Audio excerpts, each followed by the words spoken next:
I was expecting great things even in fine weather. In the rain, look at this. This is the most incredible sight I can remember ever seeing.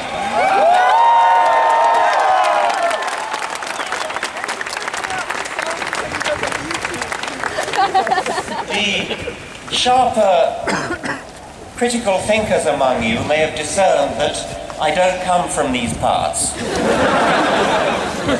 I see myself as an emissary from a benighted country that does not have a constitutional separation between church and state.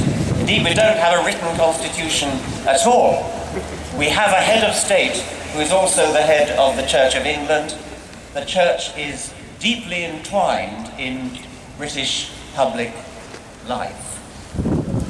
The American Constitution is a precious treasure, the envy of the world. The First Amendment to the Constitution, which enshrines the separation between church and state, is the model for secular constitutions the world over and deserves to be imitated the world over.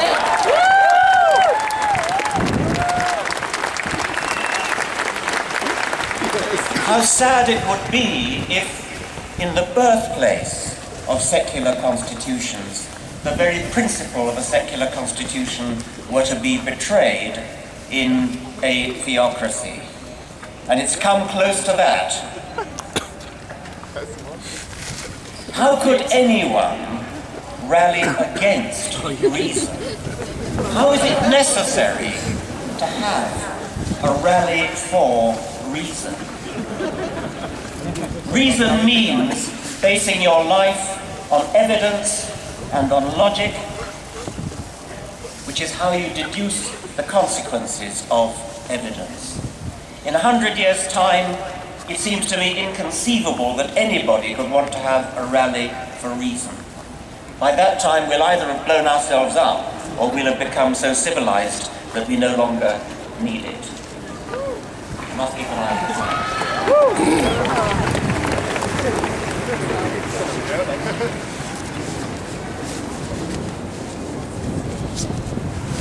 When I was at school, we used to sing a hymn. It went, "It is a thing most wonderful, almost too wonderful to be." After that, the hymn rather went off the rails, but those first two lines have inspired me ever since. It is a thing most wonderful that on this once barren rock, orbiting a rather mediocre star on the edge of a rather ordinary galaxy, on this rock, a remarkable process called evolution by natural selection has given rise to the magnificent diversity of complexity of life, the elegance, the beauty, and the illusion of design which we see all around us, has given rise in the last million years or so to a species, our species, with a brain big enough to comprehend that process, to comprehend how we came to be here, from extremely simple beginnings where the laws of physics were played out in very simple ways. The laws of physics have never been violated, but the laws of physics are filtered through this incredible process called evolution by natural selection to give rise to a brain which is capable of understanding the process, a brain which is capable of measuring the age of the universe between 13 and 14 billion years, of measuring the age of the Earth between 4 and 5 billion years, of knowing what matter is made of, knowing what we are made of atoms, brought together by this mechanical, automatic, unplanned, unconscious process, evolution by natural selection. That's not just true, it's beautiful.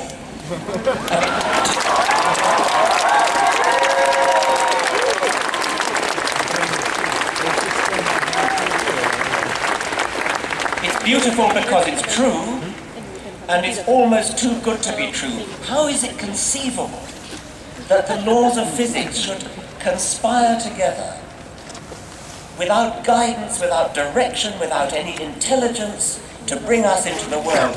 Now we do have intelligence. Intelligence comes into the world, comes into the universe late. It's come into the world through our brains and maybe other brains in the universe. Now, at last, finally, after 4 billion years of evolution, we have the opportunity to bring some intelligent design into the world.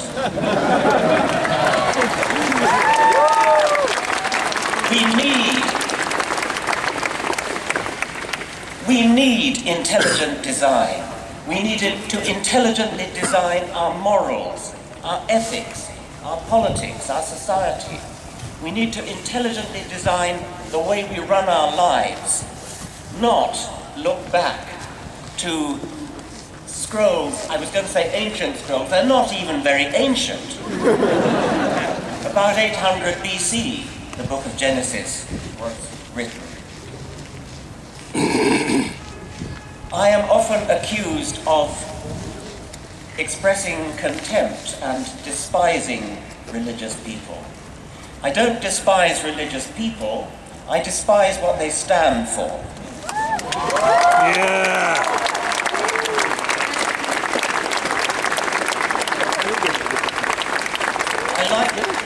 I like to quote the British journalist Johann Hari,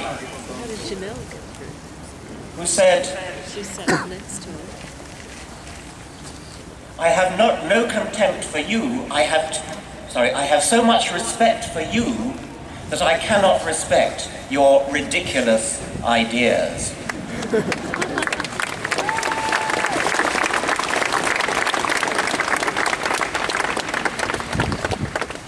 The electromagnetic spectrum runs all the way from extremely long wave, radio wave end of the spectrum to gamma rays at the very short wave end of the spectrum. And visible light, that which we can see, is a tiny little sliver in the middle of that electromagnetic spectrum. Science has broadened out our perception of that spectrum to long-wave radio waves on the one hand and gamma rays on the other. I take that as being symbolic of what science does generally. It takes our little vision, our little parochial small vision, and broadens it out. And that is a magnificent vision for what science can do. Science makes us see what we couldn't see before. Religion does its best to snuff out even that light which we can see.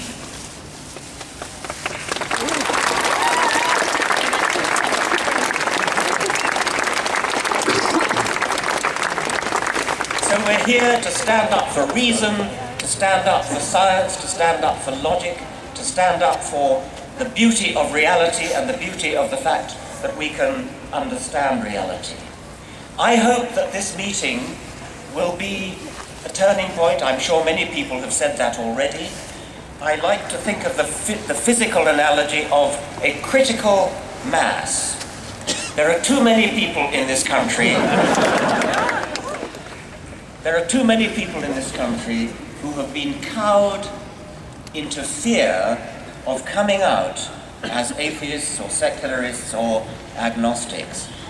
We are far more numerous than anybody realizes.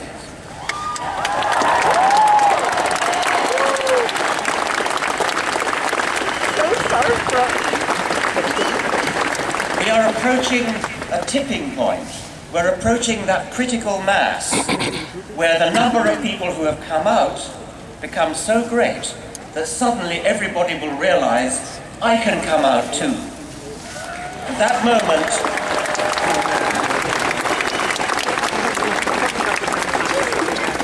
moment is not far away now, and I think that with hindsight, this rally in Washington will be seen as a very significant tipping point on the road.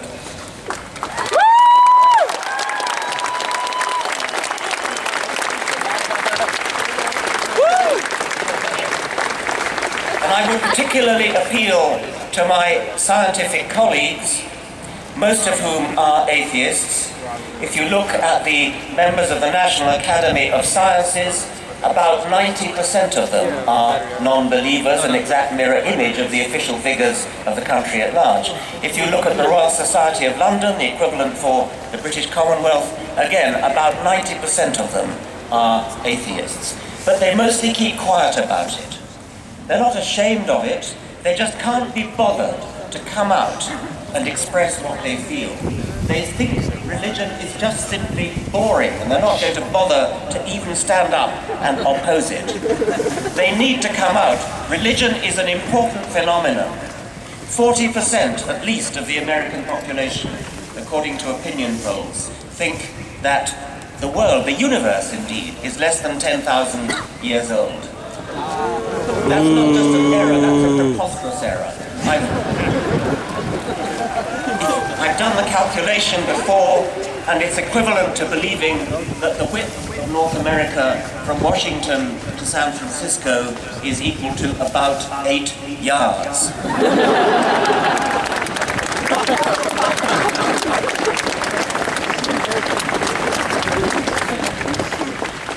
I don't know that I believe that 40% figure. It stands up, it's been apparently so for about ever since the 1980s. But what I want to suggest you do when you meet somebody who claims to be religious, ask them what they really believe. If you meet somebody who says he's Catholic, for example, say, what do you mean? Do you just mean you were baptized Catholic? Because I'm not impressed by that. We just ran a poll, my foundation in Britain just ran a poll in Britain in which we took those people who had ticked the Christian box in the census, and by the way, that figure has come down dramatically. We just took the people who ticked the Christian box, and we asked them, why did you tick the Christian box? And the most popular answer to that question was, oh, well, I like to think of myself as a good person. Well, we all like to think of ourselves as good people. Atheists do, Jews do, Muslims do. So when you meet somebody who claims to be Christian, ask him, what do you really believe? And I think you'll find that in many cases, they give you an answer which is no more convincing than that I like to be a good person. By the way, when we went on to ask a specific question of these only 54%, what do you do when you're faced with a moral dilemma? Where do you turn? Only 10% turned to their religion when trying to solve a moral question. Only 10%. The majority of them said, I turn to my innate sense of goodness. And the next most popular answer was, I turn for advice to relatives and friends. So, when I meet somebody who claims to be religious, my first impulse is don't believe you. I don't believe you until you tell me, do you really believe, for example, if they say they're Catholic, do you really believe that when a priest blesses a wafer, it turns into the body of Christ? Are you seriously telling me you believe that? Are you seriously saying that wine turns into blood? Mock them, ridicule them.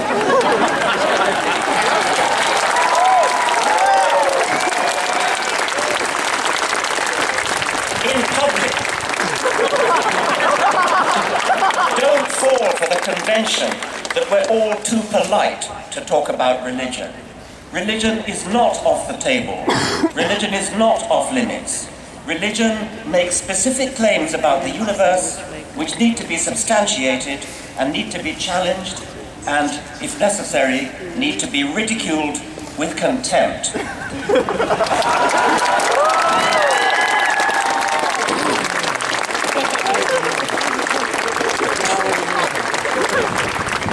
I want to echo what my colleagues from the Richard Dawkins Foundation have said. I am an outsider, but we're well staffed in America, and we're going to spread the word along with our colleagues in other organizations throughout the length and breadth of this land which is the fountainhead, the birthplace of secularism in the world. And as I said before, let's let that tradition down. Thank you very much.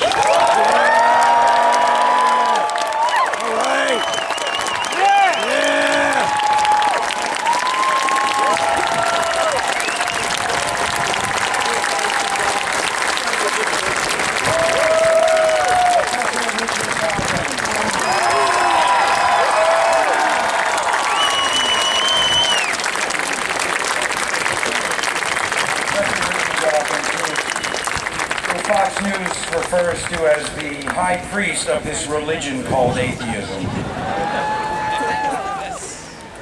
Yeah, I have my own way of confronting people. You might want to try this too. If anybody comes up to me and says, "Have you heard the word? Have you found a personal God? Have you blah, blah, blah, blah?" I just go, "You know what? I'd love to stay and chat, but I got to take my girlfriend for an abortion because we're pretty sure the baby's going to be gay."